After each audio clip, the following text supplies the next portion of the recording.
Hello class! Good day! Welcome to our online class. It's me, Teacher Edzon, your teacher in this session. Okay now, before we start, I would like to assure that you're ready in your comfortable place so you can focus in our topic that we are going to discuss this day. So class, in checking your attendance, you just need to like this video so I can know that you already watched our lesson this day. So for today's lesson, I'll be discussing the second law of motion, which is the law of acceleration.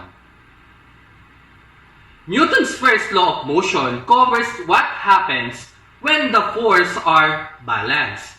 What happens when they are not? When the net force is acting on an object is not zero, but the objects accelerate, its state of motion changes. This change can either be a change in speed, a change in direction, or a change in both speed and direction. In all these cases, the object undergoes acceleration. If we say acceleration, it is a measure of how fast the velocity of an object changes. For example, when a ball is dropped, it accelerates down in free fall. When a bus stops at intersection, it has slowed down or decelerate. Newton's second law, known as the law of acceleration, relates the acceleration of the object of its cause, the net force. It states that if a net force is acting on an object, it will accelerate in the direction of the net force. The magnitude of the acceleration is directly proportional to the net force and inversely proportional to the object's mass. Note that this law has two parts. The first part explains that net force causes acceleration and defines the direction of the acceleration.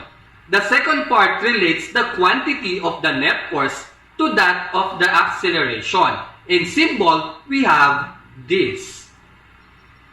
This means that acceleration increases when the net force increases. Yet, the mass plays into the equation such that heavier objects are harder to accelerate and would require a great amount of force to produce acceleration. This proportionality leads to this equation. You probably see this equation simply as force is equal to mass multiplied by acceleration. But remember that F, or force, is actually represents the sum of all forces or the net force of the object. Let's have an example problem. What acceleration will result when a 10 Newton force is applied on a 5 kilogram block and also a 10 kilogram block? Let's have our solution. The acceleration can be obtained using the Newton's second law of motion. So we will use this equation wherein the net force is equal to mass multiplied by acceleration. We can solve for A giving us this formula wherein acceleration is equal to net force divided by the mass. This problem implies that the net force is 10 Newton. For the 5 kilogram block, the acceleration is this. Again, we need to use the formula of acceleration. We have the acceleration is equal to the net force divided by the mass. Let's substitute all the given. We have the net force of 10 Newton and the mass of 5 kilogram.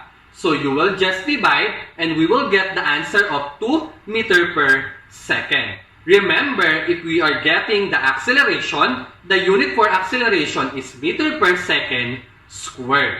Now, let's proceed to the 10 kilogram block. What is its acceleration? Again, we need to use this formula. Let's substitute all the given. We have the net force of 10 Newton. We also have the mass of 10 kilogram. You will just divide 10 Newton divided by 10 kilogram. We will get 1 meter per second squared. This problem illustrates that for the same net force, the acceleration is greater for the lighter object, which is 5 kilogram block. So that's all for today. I hope you have learned something from our discussion. See you in our next topic. Thank you!